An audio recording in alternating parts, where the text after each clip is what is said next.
So you agree that people who break in and vandalize a building should be prosecuted? Exactly. Okay, I'm just checking because you did help raise money for people who did so on January 6th, which was, impeding an official proceeding, breaking into a building that they weren't allowed to be in, and vandalizing the Capitol. Well, Caitlin, I know that this is the obsession of the national media. Every time January the 6th comes up, it's the same story. Republican leadership avoids answering anything related to January the 6th.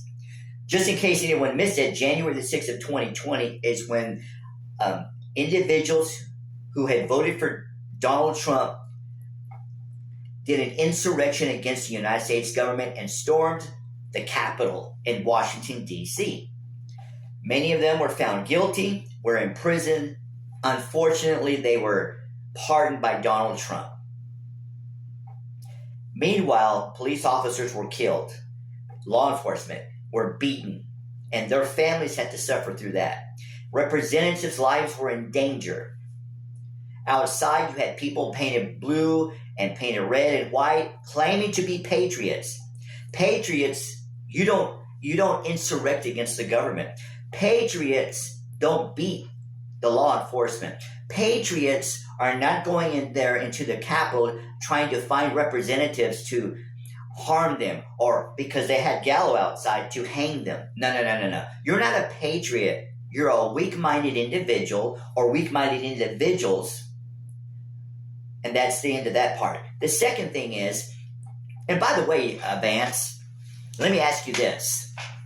Out of all the presidents before Donald Trump, how many would have pardoned these insurrectionists? Zero, exactly. I'm answering for you because I know that you don't want to answer because you're scared of Donald Trump. I know that you're not true to the Constitution of the United States. I know that you don't really care about the people like you claim to. You were simply asked about vandalization, people going around vandalizing whether it's any building. Meanwhile, these people did worse than vandalizing. So January the 6th is not an obsession. It's that you hate the fact that the Republican Party, let me say it that way, Republican insurrectionists, Republican leadership were all a part of that January the 6th uprising.